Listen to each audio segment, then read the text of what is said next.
Libya Channel 1784 mempersembahkan Dewa Naga Kehancuran, Bantuan Ahli Kuat, episode 331.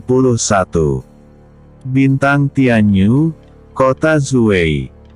Jika salah satu dari mereka naik, maka aku akan dalam masalah besar. Batin Jieyan saat mengayunkan pedangnya sekuat tenaga ke arah Lei Jing yang mendekat. Seni rahasia, teleportasi bilah kekacauan. Jieyan menggunakan sangat banyak ki dan konsep saat menyerang. Di saat itu juga, bilah yang sangat banyak muncul dan menerjang ke arah Lei Jing. Menatap serangan itu, Lei Jing mendengus jijik. Ia langsung mengeluarkan pedangnya lalu mengayunkannya ke arah serangan Jieyan. Seraing. Blar. Blar. Blar. Semua serangan itu pun langsung dihancurkan oleh Lei Jing. Ia juga langsung terbang ke arah udara karena alat transportasi antar bintang telah melayang ke arah langit. Yuer, Zia. Teriak Jieyan saat mempersiapkan serangan berikutnya. Xia Yuer dan Xiao Zia pun muncul dari ruang jiwa dan langsung membuat lingkaran formasi karena sangat banyak kultivator yang mendekat. Formasi pembantaian, malaikat pencabut nyawa. Formasi cahaya, telapak tangan cahaya Buddha. Belitan Ki Raja. Seni rahasia, penghancuran ilahi. Lei Jing menatap ke arah ketiga sedangan yang datang dengan wajah muram, jika ia tidak mencoba berlindung, ia akan terluka.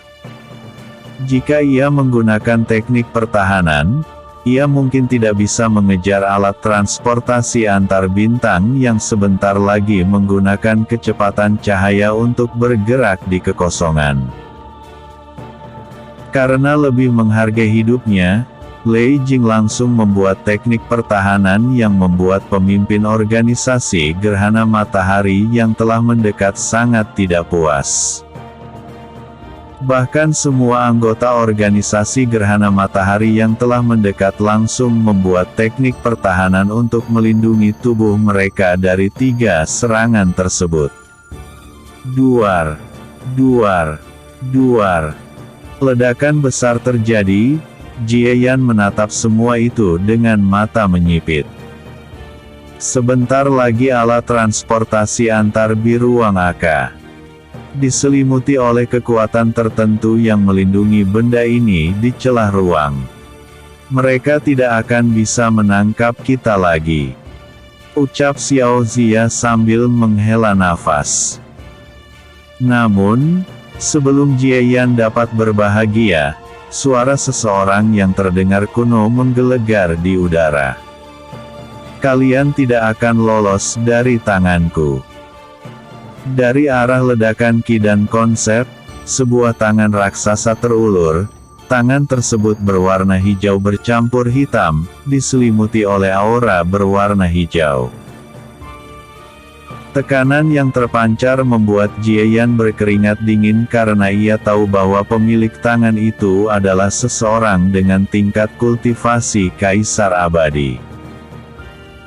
Ketika debu menghilang, terlihat raksasa yang sangat besar, layaknya sebuah gunung mencoba meraih alat transportasi antar bintang agar tidak lepas landas ke dalam kekosongan. Celaka. Aura Zhou Tiancheng dari raksasa itu jauh lebih besar dari semua yang aku rasakan selama ini. Xiao Zia memasang wajah muram saat mengatakan itu. Jieyan, Xia Yuer dan Xiao Zia langsung. Misi selesai.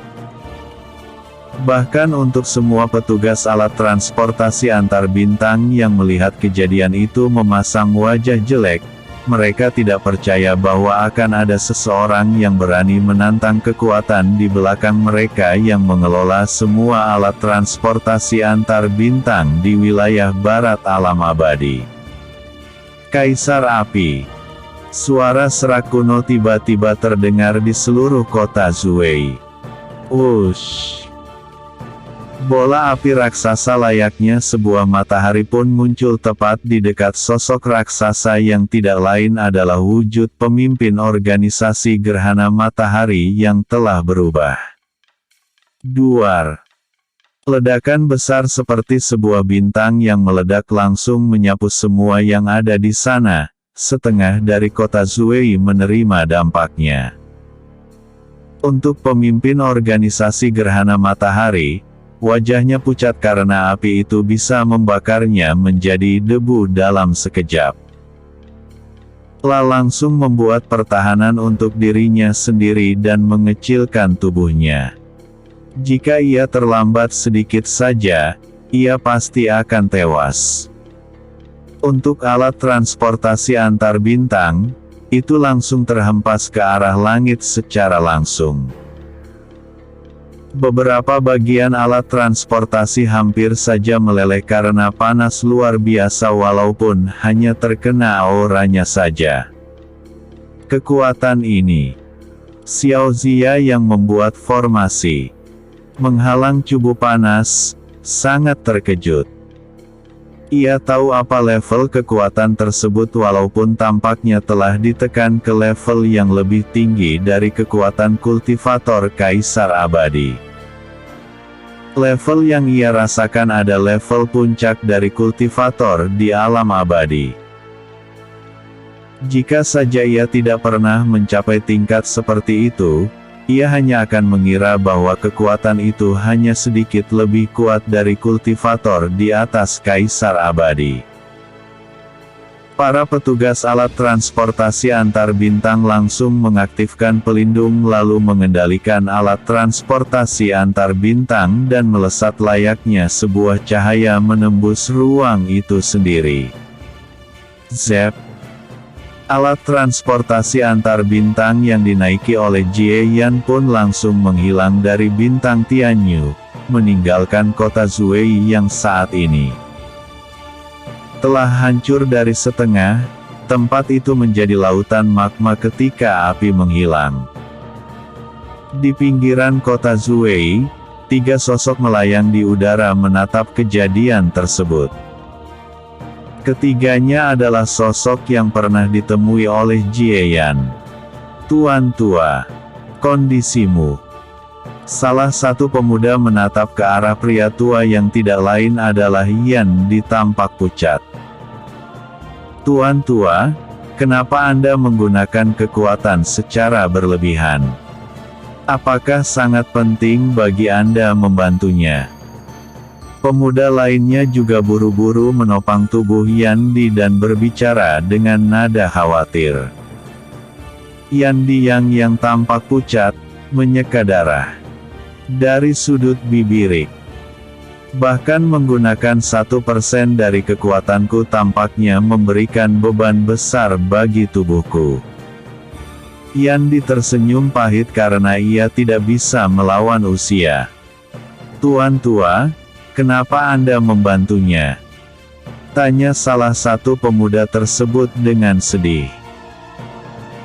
Jika dia jatuh di sini, maka orang yang mengendalikan banyak kultivator di dunia ini akan mendapatkan garis darah yang mengerikan, dan itu akan menjadi malapetaka paling mengerikan, melebihi Dewa Sage, Roh Dewi Kematian dan 7 Pangeran Iblis.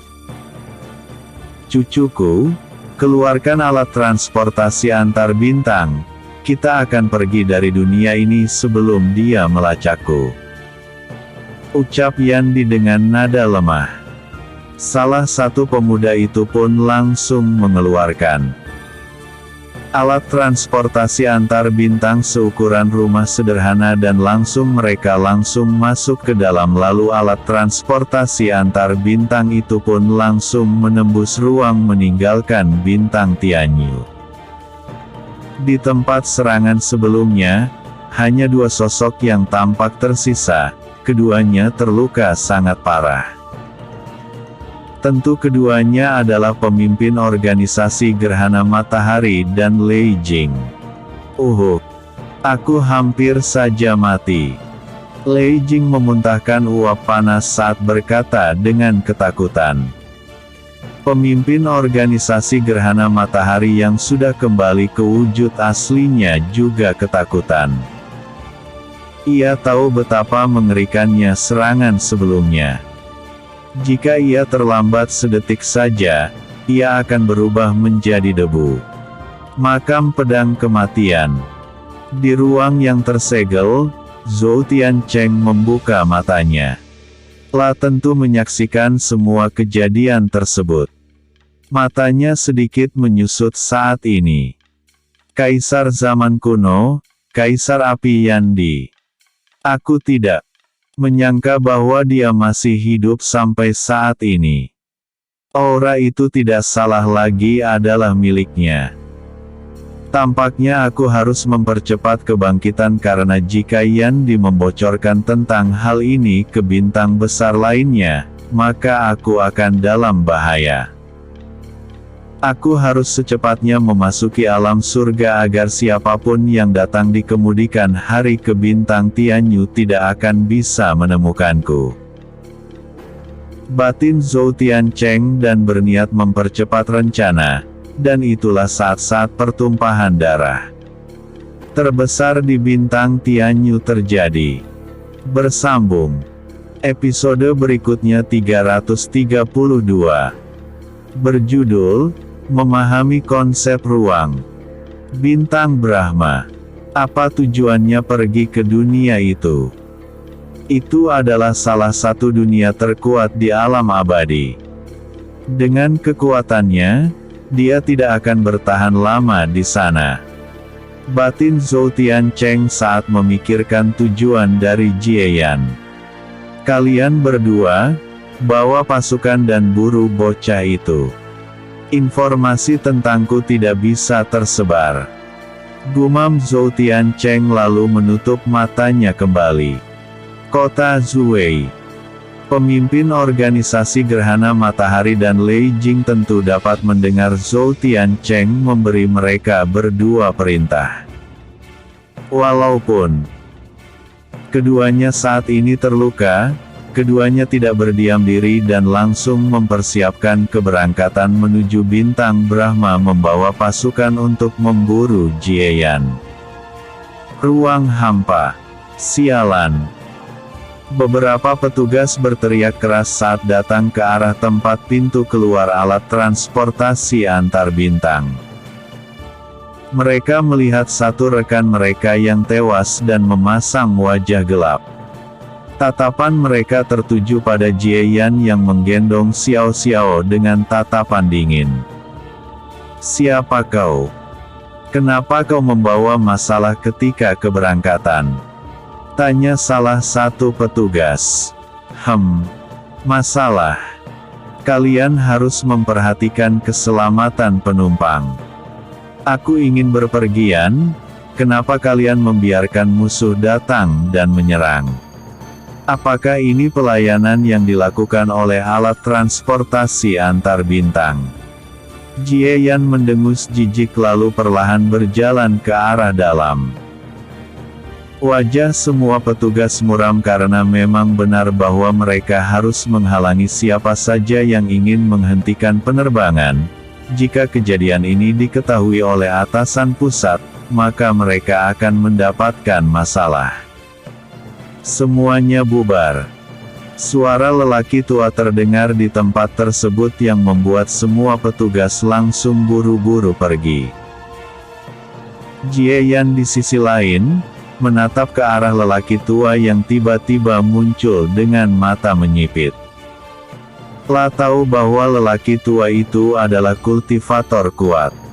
Setidaknya berada di tingkat kaisar abadi. Yang menjadi pertanyaan saat ini, kenapa sosok sekuat itu tidak keluar melawan musuh?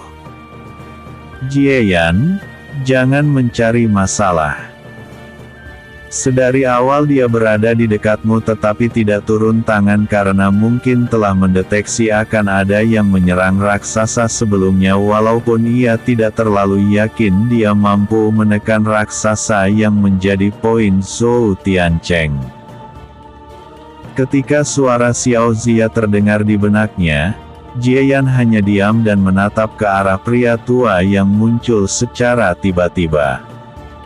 Maaf atas ketidaknyamanannya anak muda. Kami akan memberikan kompensasi atas kelalaian kami. Ini adalah token tambahan untuk ruang VIP sebagai permintaan maaf. Pria tua itu pun memberikan sebuah token ke Jieyan. Ya. Jieyan mengangguk kecil lalu langsung pergi setelah menerima token berwarna biru seperti sebuah berlian. Pria tua yang merupakan pemimpin alat transportasi antar bintang tersebut menatap ke arah kepergian Jieyan. Ia tentu dapat melihat apa yang terjadi sebelumnya serta serangan dahsyat yang mencoba menghalangi raksasa hijau menangkap alat transportasi antar bintang. Dia pasti memiliki seseorang yang sangat kuat di belakangnya. Tidak bijak mencari musuh karena ini akan membuat kami menambahkan musuh. Batin pria tua tersebut lalu menghilang seketika. Jieyan tidak peduli sama sekali tentang hal itu, ia terus bergerak menuju ruangan baru yang dipersiapkan untuknya. Ia tahu dari Xiao Zia bahwa ruangan biasa yang mereka miliki sebagai penumpang tidak terlalu nyaman. Jadi, ia tidak akan menolak kompensasi yang diberikan. Alat transportasi antar bintang tersebut sangatlah besar, terdapat ribuan ruangan, tempat untuk berbelanja dan sebagainya. Namun ia tidak tertarik akan hal itu untuk saat ini, ia mungkin hanya akan keluar sekali sehari untuk membeli makanan untuk Xiao Xiao. Sebagai anak yang belum berkultivasi, Xiao Xiao kecil harus menerima gizi yang besar agar pertumbuhannya bagus. Sesampainya di ruangan tempat tinggalnya selama perjalanan, Jieyan langsung duduk dengan santai. Xia Yuer dan Xiao Zia juga langsung keluar dari ruang jiwa. Aku tidak menyangka bahwa mereka akan memberikan kompensasi. Ruangan ini jika sedari awal dibeli dengan tiket, harganya akan 2 kali lipat dari harga tiket yang kita beli. Ujar Xiao Zia. Zia, berapa lama tepatnya kita akan mencapai bintang gelap lalu berpindah alat transportasi ke bintang Brahma? Tanya Jieyan. Mungkin itu akan selama 1,5 tahun paling tidak. Jawab Xiao Zia. Selama itu. Xiao Xiao kecil yang berlarian ke sana kemari, terkejut dengan kata-kata Xiao Zia. Jieyan sama sekali tidak terkejut. Untuk para kultivator di alam abadi, jangka waktu 2 tahun sangatlah singkat. Xiao Xiao, makanlah, dan setelah ini berkultivasi dengan giat. Ucap Jieyan saat mengeluarkan makanan dan menaruhnya di atas meja. Xiao Xiao kecil dengan malu-malu mengangguk kecil lalu langsung makan makanan yang disediakan oleh Jieyan. Zia, bantulah Xiao Xiao beberapa waktu ketika aku berkultivasi. Dan belilah makanan untuk Xiao Xiao menggunakan batu roh ini. Ucap Jieyan saat menyerahkan cincin ruang. Apakah kau akan mencoba mempelajari konsep? Tanya Xiao Zia karena mungkin hanya itu dan mempelajari niat pedang yang dapat dilakukan oleh Jieyan saat ini. Ya. Jieyan mengangguk kecil lalu berjalan ke arah ruangan berkultivasi. Xiao Zia tidak keberatan sama sekali. Telah memiliki caranya sendiri menerobos walaupun tidak berkultivasi pintu tertutup. Guru. Xiao Xiao kecil yang sedang makan, menatap ke arah Jieyan. Ia pun langsung mempercepat menghabiskan makanannya karena ingin berkultivasi. Setelah melihat beberapa pertarungan, ia ingin menjadi kuat agar tidak menjadi beban gurunya. Xia Yuer di sisi lain, ia hanya berbaring di ruang tamu yang sangat nyaman dan menikmati hidup. Untuk Xiao Zia, ia langsung keluar dari ruangan untuk membeli makanan dalam jumlah besar dan menyimpannya sebagai persediaan makanan untuk Xiao Xiao. Di ruang kultivasi, Jie Yan langsung duduk bersila. Untuk ruangan kelas VIP tertinggi, disediakan beberapa ruangan berkultivasi, ruang tamu dan ruang tidur. Aku memiliki waktu kurang dari 2 tahun untuk mempelajari konsep ruang tingkat kedua dan niat pedang tidak sempurna level mata pedang. Gumam Jie Yan saat mengeluarkan 2 giok dengan warna berbeda. Jie Yan pun langsung menyalurkan persepsinya untuk mempelajari giok pemahaman konsep ruang. Konsep ruang adalah salah satu konsep. Musuh terus mengintai. Setengah tahun kemudian, Jie Yan yang telah berkultivasi selama setengah tahun pun perlahan membuka matanya. Konsep ruang yang cukup tinggi menyelimuti seluruh tubuhnya. Inikah konsep ruang tingkat kedua? Ini memang sangat berbeda dan memungkinkan seseorang melakukan perjalanan di kehampaan tanpa mencapai tingkat kultivasi kaisar abadi. Batin Jie Yan saat melihat ke arah tangannya dan aura berwarna abu-abu perlahan merembes. Tingkat kultivasi Jie Yan tentu tidak meningkat saat ini. Tetapi daya tempur miliknya meningkat lebih dari 20% saat ia mempelajari konsep ruang tingkat kedua. Ia berpikir kembali apakah ia akan bisa mengalahkan kultivator tingkat penguasa abadi tahap menengah jika menguasai konsep. Bersambung. Episode 333, berjudul Musuh Terus Mengintai. Setengah tahun kemudian, Jie Yan yang telah berkultivasi selama setengah tahun pun perlahan membuka matanya. Konsep ruang yang cukup tinggi menyelimuti seluruh tubuhnya. Inikah konsep ruang tingkat kedua? Ini memang sangat berbeda dan memungkinkan seseorang melakukan perjalanan di kehampaan tanpa mencapai tingkat kultivasi kaisar abadi. Batin Jie Yan saat melihat ke arah tangannya dan aura berwarna abu-abu perlahan merembes. Tingkat kultivasi Jie Yan tentu tidak meningkat saat ini. Tetapi daya tempur miliknya meningkat lebih dari 20% saat ia mempelajari konsep ruang tingkat kedua. Ia berpikir kembali apakah ia akan bisa mengalahkan kultivator tingkat penguasa abadi tahap menengah jika menguasai konsep waktu tinggal 2 dan niat pedang tidak sempurna level mata pedang. Karena Jie Yan tidak terburu-buru, ia pun berdiri dan keluar dari ruang berkultivasi untuk memeriksa keadaan Xiao Xiao kecil. Ia merasa bahwa jika ia tidak ada, Xia Yuer yang bertindak sebagai kakak besar akan menindas anak kecil itu. Dan sesuai dengan perkiraan Jie Yan, ketika ia keluar dari ruang berkultivasi, Xia Yuer terlihat sedang menceramahi Xiao Xiao. Mata Xiao Xiao tampak berkaca-kaca karena ditindas oleh Xia Yuer dengan kata-kata yang cukup pedas. Jie Yan terdiam melihat adegan tersebut dan untuk Xiao Xiao yang sedang bersedih, langsung berlari ke arah Jie Yan ketika menyadari keberadaan gurunya. Guru. Xiao Xiao kecil langsung memeluk paha Jie Yan dengan nada sedih.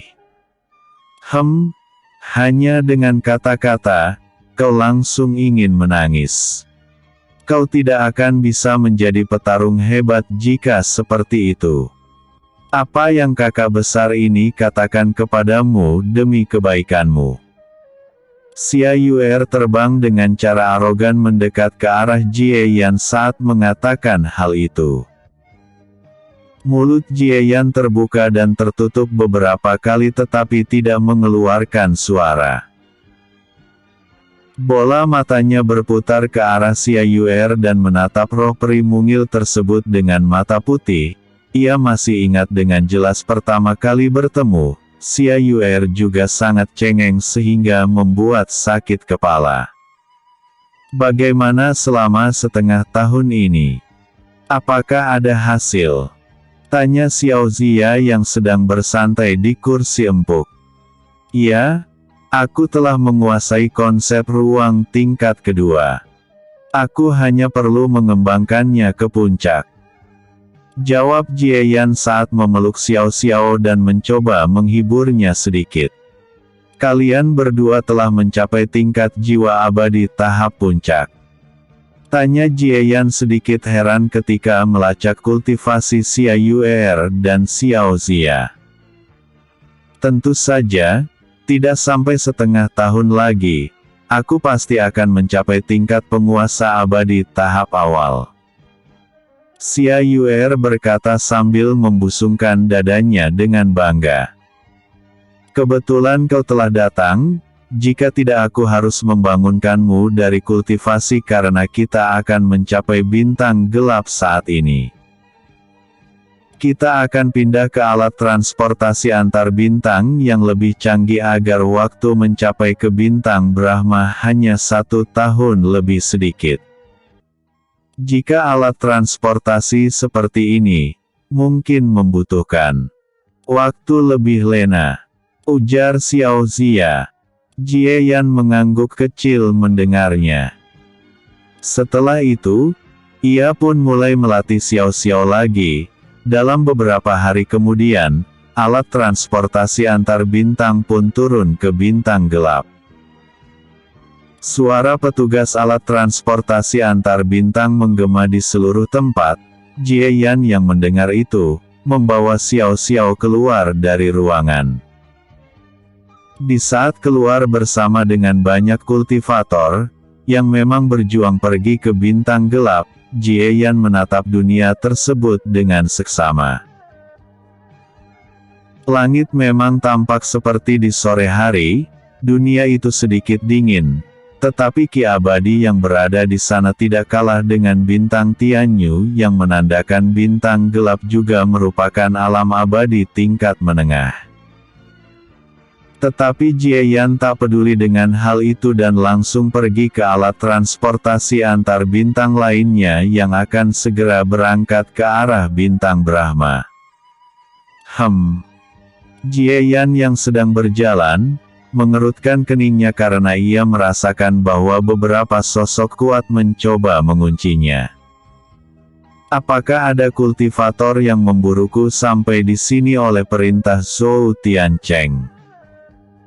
Tampaknya itu bukan aura kedua sosok yang mencoba menangkapku sebelumnya. Batin Jie Yan dan langsung waspada.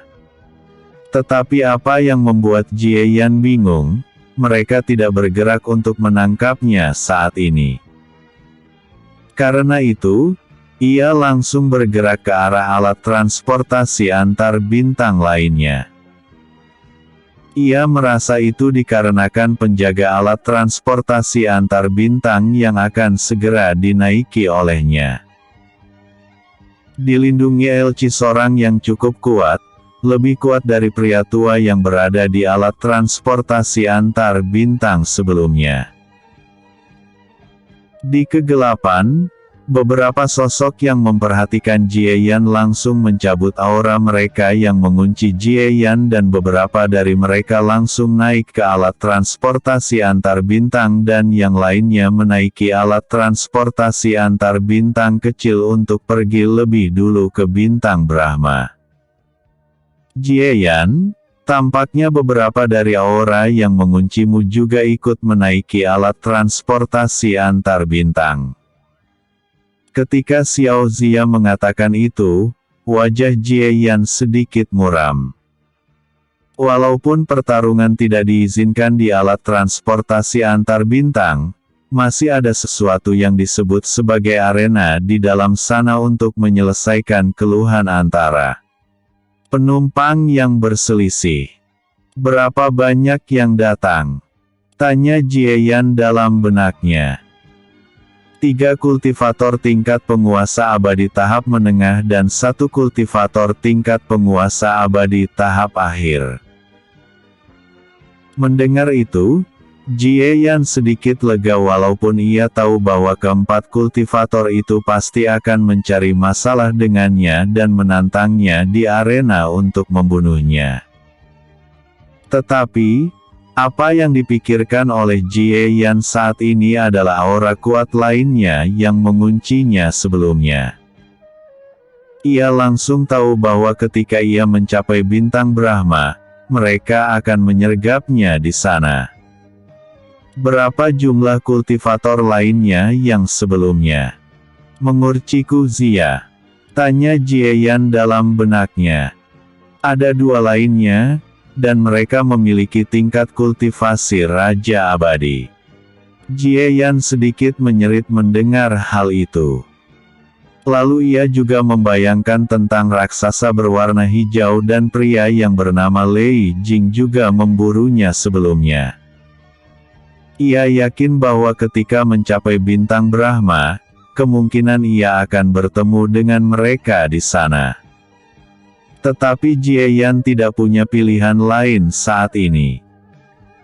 Jika ia bepergian di bintang gelap, kemungkinan ia akan langsung diburu, dan jika turun di bintang Brahma, ia mungkin memiliki kesempatan lolos jika membuat rencana yang matang. Tidak peduli apa, aku hanya bisa menyusun rencana sebelum mencapai bintang Brahma. Batin Jiayan. Walaupun hanya sekilas, ia langsung memikirkan cara untuk pergi, yaitu menggunakan konsep ruang tingkat kedua. Dengan menggunakan itu, walaupun ia tidak memiliki tingkat kultivasi Kaisar Abadi, ia akan bisa bergerak di ruang hampa dalam jangka waktu tertentu. Bersambung ke episode 334. Berjudul Tingkat Mata Pedang Tidak Sempurna. Setelah Jiayan naik, alat transportasi antar bintang pun terbang setelah beberapa menit kemudian ke ruang hampa. Karena adanya token yang diberikan oleh pria tua di alat transportasi antar bintang sebelumnya, Jiayan tetap menerima perlakuan yang sama.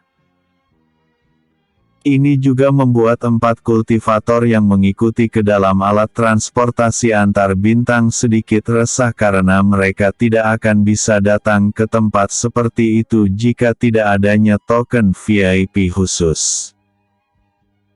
Di dalam ruang VIP yang ditempati oleh Jelian, Xiao Zia pun keluar dari ruang jiwa dan langsung bertanya, Jiayan, apakah kau berencana untuk mengurus mereka? Keempat kurvator itu. Tentu saja aku akan mengurus mereka. Aku tahu jika di bintang Brahma, kita akan disergap. Mungkin keempat kultivator mampu berkomunikasi dengan musuh lainnya sehingga jika rencanaku yaitu keluar dari alat transportasi antar bintang ketika mendekat ke bintang Brahma ketahuan, semuanya akan menjadi lebih merepotkan. Ujar Jiayan. Xiao Zia mengangguk setuju. Ia tentu tahu tentang konsep ruang, dan ketika siapapun yang mengolah konsep ruang ke tingkat kedua, mereka akan mampu bertahan di ruang hampa dalam kurun waktu tertentu.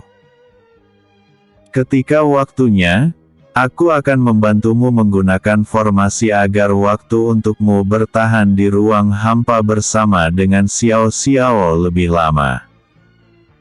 Mendarat di sebuah bintang tingkat atas menggunakan kultivasimu saat ini sangat berbahaya jika datang dari ruang hampa. Ujar Xiao Zifea. Jiayan mengangguk setuju dan sudah memperhitungkan hal itu.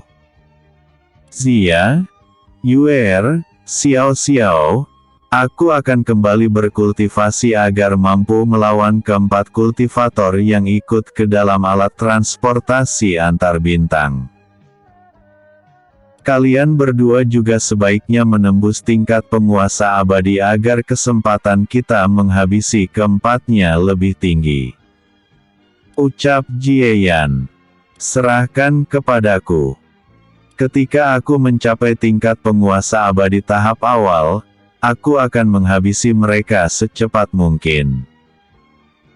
Xia Yuer menepuk dadanya dengan arogan, ia juga tidak sabar untuk bertarung ketika kekuatannya meningkat. Xiao Xiao kecil di sisi lain hanya menatap percakapan mereka dengan mata besarnya yang berkedip beberapa kali. La pun memasang wajah serius yang sangat imut karena ia juga ingin menjadi kuat agar tidak menjadi beban bagi gurunya. Jika Jie Yan ataupun Xiao Zia mengetahui pemikiran Xiao Xiao, keduanya akan merasa heran karena anak seusia itu tampak sangat bijaksana. Siapapun yang tahu akan hal itu akan menganggap Xiao Xiao sebagai bibit yang bagus walaupun sifatnya sedikit terlalu lemah lembut. Mungkin suatu hari ini membuat masalah padanya. Aku akan menyerahkan Xiao Xiao dalam waktu hampir 1 tahun kepadamu, Zia. Ucap Jie Yan dan menepuk kepala kecil Xiao Xiao dengan lembut. Berkultivasilah dengan baik. Ketika mencapai bintang Brahma, aku akan mengajarimu beberapa trik kuat. Ucap Jie Yan dengan senyum di wajahnya. Ia berencana mengajari Xiao Xiao tentang kemampuan ruang yang sering ia gunakan untuk diwariskan kepada Xiao Xiao. Mata Xiao Xiao langsung berbinar karena ia selalu mengharapkan Jie Yan untuk mengajarinya secara pribadi. Jika itu terjadi, artinya Jie Yan telah mengakuinya sebagai murid. Baik guru. Ucap Xiao Xiao serius dan itu terlihat sangat-sangat sama seperti Xia Yuer jika memasang wajah serius. Jie Yan tersenyum kecil lalu langsung bangkit dan memasuki ruang berkultivasi karena ia berencana untuk memahami niat pedang dalam waktu sebulan. La tentu dapat melakukannya karena ia memiliki pedang unik. Sisa waktu yang ia gunakan, tentu saja untuk mempelajari konsep waktu. Karena Jie Yan meraba-raba, ia tahu bahwa hanya kecil kemungkinan untuknya dapat mempelajari konsep waktu tingkat kedua dalam waktu kurang dari 1 tahun.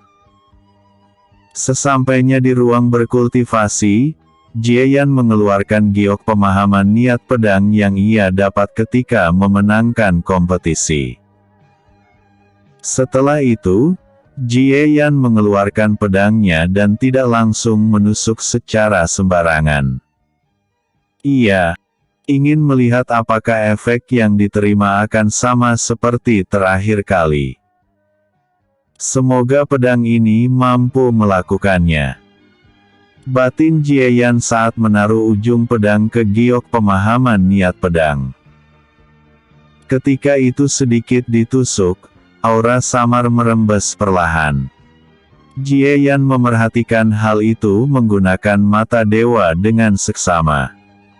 Dan ternyata benar, aura yang merupakan niat pedang bercampur dengan informasi, langsung diserap oleh pedang. Tetapi proses kali ini pasti lebih panjang dari yang terakhir kalinya. Jie Yan tidak terburu-buru sama sekali, ketika informasi perlahan memasuki kepalanya serta aura yang disimpan di dalam giok pemahaman niat pedang, ia tidak langsung mempelajarinya agar tidak terjadi kecelakaan. Tentu itu dikarenakan giok pemahaman niat pedang sangat sensitif dan bisa saja hancur. Setelah setengah hari, semua informasi dan niat pedang yang ada di dalam giok pun diserap. Jie Yan langsung menutup matanya dan mulai memahami niat pedang level mata pedang. Walaupun itu tidak sempurna, menurut Jie Yan, untuk menyempurnakan niat pedang mata pedang di kemudian hari, ia membutuhkan waktu yang sangat lama kecuali ia mendapatkan giok pemahaman niat pedang level mata pedang sempurna. Tetapi mencari benda seperti itu tentu tidak mudah. Untuk belajar secara pribadi, kemungkinan ia akan mencapai kesempurnaan ketika mencapai tingkat kaisar abadi. Ketika memahami niat pedang, Jie Yan dapat merasakan bahwa ketika mencapai level tidak sempurna, kekuatannya akan meningkat sangat banyak, tetapi itu dalam hal daya serang. Menggunakan pedang. Biasanya jika diperkirakan serangannya saat akan menimbulkan kerusakan 60 dari 100, maka ketika ia menguasai niat pedang level mata pedang tidak sempurna, kerusakannya akan meningkat ke level 75 dari 100. Niat pedang menyelimuti Jie Yan terus-menerus. Karena adanya pedang di tangannya, ia tidak akan kesulitan mempelajarinya. Itu seperti membaca sebuah buku, dan hanya perlu menghafalnya. Dan dalam waktu kurang dari 1 bulan, niat pedang yang mengelilingi Jie Yan sudah mencapai puncak yang bisa ia raih saat ini. Akhirnya, gumam Jie Yan saat membuka matanya dan tersenyum kecil. Hanya dengan niat pedang, ia mampu membentuk aura murni menjadi sebuah pedang, dan itu memiliki ketajaman setingkat pedang tingkat penguasa abadi tahap puncak. Hanya dengan kemampuan pedang tanpa menggunakan ki dan konsep, aku dapat dengan mudah membunuh kebanyakan kultivator tingkat penguasa abadi tahap awal. Niat pedang memang sungguh menakjubkan. Pantas saja ketika ahli pedang yang telah mencapai kesempurnaan di level jantung pedang mampu melawan kultivator puncak di alam abadi. Batin Jie Yan kagum. Niat pedang itu sama seperti perpaduan antara ki dan konsep, itulah sebabnya para ahli pedang sangat kuat, apalagi jika mereka bisa memadukan ki dan konsep ke niat pedang sama seperti yang dilakukan oleh Yun Ce. Bahkan untuk Jie Yan hanya bisa melapisinya, bukan memadukan. Itu sangat terlihat betapa sulitnya memadukan niat pedang dengan ki dan konsep. Tetapi, jika mampu melakukannya, maka kekuatan tempur akan meningkat drastis. Sama seperti Yun Ce yang tidak memiliki garis darah apapun dan konsep spesial seperti dirinya, tetapi Yun Ce mampu bersaing dan melewati tahap kultivasi jika bertaruh. Untuk mengatasi masalah tanpa masalah, Zia emang bisa diandalkan. Tapi kenapa, UR kecil malah kebalikannya ya, mengatasi masalah dengan menimbulkan masalah baru yang lebih berbahaya. Bersambung. Episode 335. Berjudul, Xiao Zia diprovokasi. Sekarang waktunya untuk memahami konsep waktu. Walaupun secara samar, aku berharap bisa menguasainya dalam waktu kurang dari 1 tahun. Batin Jie Yan dan menutup matanya kembali memulai berkultivasi. Sementara itu, Xia Yuer dan Xiao Zia juga berkultivasi. Tetapi, karena mereka tidak terburu-buru seperti terakhir kali, dalam 1 hari mereka hanya akan berkultivasi selama 15 jam.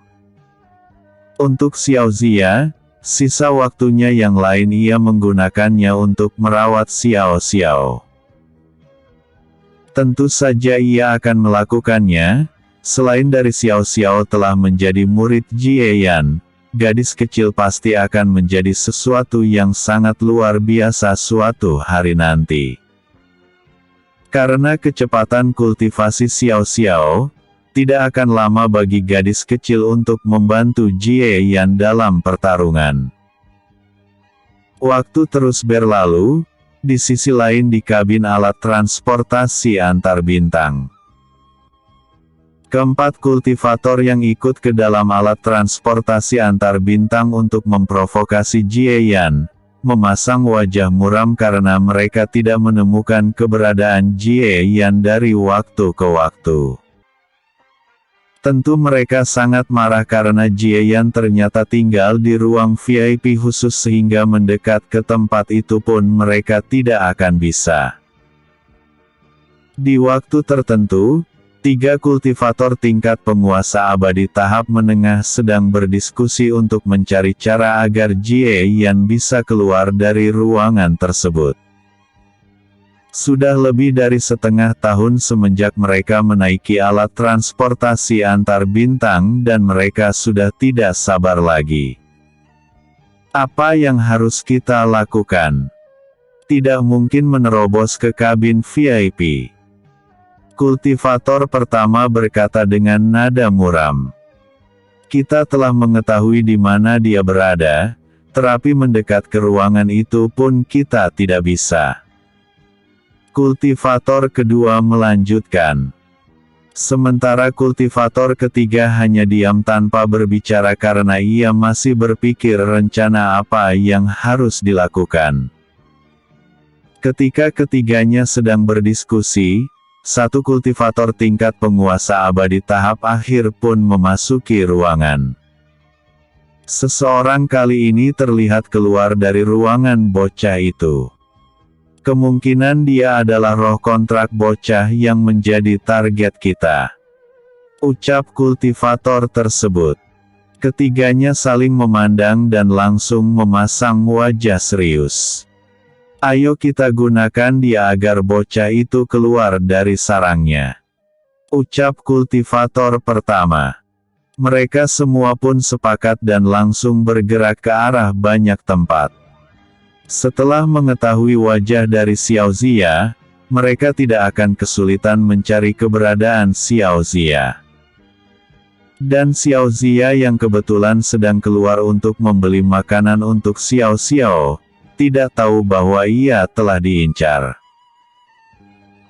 Tetapi ia tidak terlalu peduli karena di dalam alat transportasi antar bintang, tidak diizinkan adanya pertarungan, kecuali itu di arena yang memang disiapkan untuk menyelesaikan keluhan setiap kultivator. Setelah selesai membeli perbekalan untuk Xiao Xiao dalam beberapa bulan, Xiao Zia yang ingin kembali menaikkan sedikit alisnya. Kekuatan spiritual miliknya bisa dikatakan seperti aktif setiap saat walaupun ia tidak menggunakannya. Ini adalah kemampuan persepsi luar biasa yang dikembangkan olehnya. 4 semut tampaknya telah bergerak. Batin Xiao Zia saat ia berjalan dengan santai. Tetapi arah yang ia ambil sedikit mendekat ke arah arena. Tidak lama kemudian, 4 kultivator yang mengikuti dari bintang gelap pun muncul di depan Xiao Zia. Wanita roh. Katakan di mana bocah itu. Suruh dia keluar karena kami memiliki urusan dengannya. Jangan coba-coba melarikan diri. Aku dapat memblokir gerbang roh tanpa sepengetahuan siapapun. Kau harus tahu apa artinya jika roh berlama-lama di dunia manusia, maka kekuatan spiritual mereka akan habis. Dan jika tidak kembali ke alam roh, maka mereka akan tewas. Kau harus tahu konsekuensinya jika tidak mematuhi kami. Ancam pemimpin kelompok tersebut yang merupakan kultivator tingkat penguasa abadi tahap akhir. Xiao Zia menakor sedikit alisnya karena merara sangat lucu. Telah tinggal selama bertahun-tahun di dunia manusia tetapi tidak pernah kehabisan kekuatan karena ia bahkan dilarang pergi ke alam roh. Itu seperti dirinya diasingkan dan menjadi penghuni sebenarnya dunia manusia. Lakukan sesukamu, ucap Xiao Zia lalu perlahan berjalan kembali. Nadanya terlihat sangat meremehkan seolah-olah tidak takut dengan ancaman. Hal ini membuat keempat kultivator itu memasang wajah muram. Jangan salahkan kami jika kau mati, ucap pemimpin kelompok tersebut saat melambaikan tangannya lalu sebuah benda muncul dan meledak. Tidak ada fluktuasi spiritual apapun tetapi itu dapat menahan roh agar tidak bisa pergi. Menggunakan gerbang roh, Xiao Zia tidak peduli sama sekali. Hanya menganggap keempatnya sebagai monyet yang sedang melompat-lompat di hadapannya. Keempatnya tentu mengikuti Xiao Zia secara perlahan.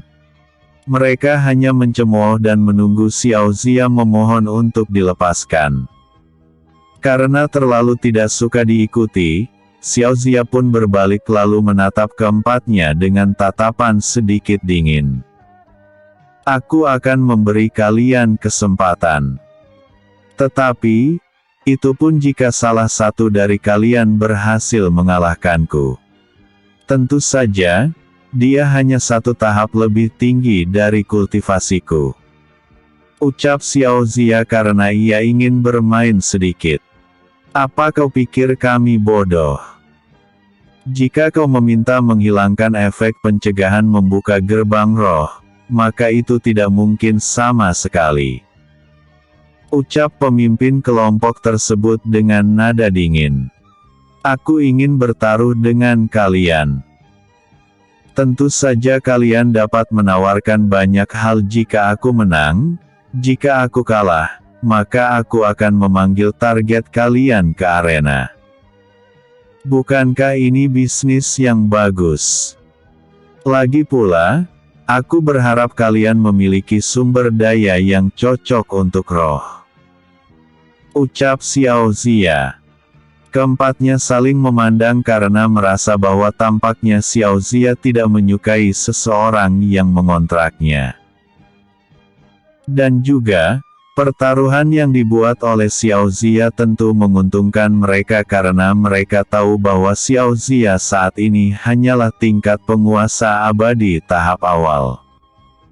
Kami tidak memiliki sumber daya untuk roh. Tetapi kami bisa mengkompensasinya dengan batu roh kelas atas, ucap pemimpin kelompok tersebut. Oh, berapa banyak?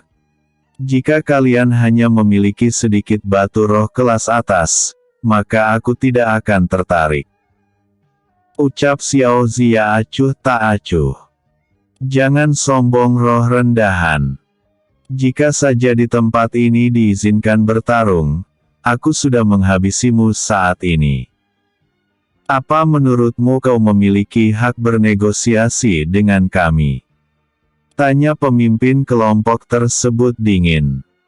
Niat membunuh Xiao Zia meluap seketika. Sudah berapa lama seseorang berani berbicara seperti itu pada dirinya? Sudah lupa kapan itu. Tetapi ia menekan niat membunuhnya saat ini dan berkata dengan nada mengejek, jika kau tidak mau, maka lupakan saja. Keempat kultivator tersebut tercengang karena Xiao Zia langsung pergi dan tidak terprovokasi sama sekali. Biasanya seseorang akan langsung berniat duel jika seperti itu. Katakan kondisimu. Kami akan memberikan benda lainnya. Tetapi kau harus membuat kontrak perjanjian agar tidak mengingkari janjimu jika kau kalah, ucap pemimpin kelompok tersebut dingin. Xiao Zia yang sudah berjalan, perlahan berhenti dan senyum kejam terlihat di wajahnya. Kilatan dingin terlihat jelas, dan itu adalah kebiasaannya di zaman dulu ketika ia menemukan mangsa yang tidak akan ia lepaskan. Bersambung ke episode 336 dengan judul Pertarungan di arena.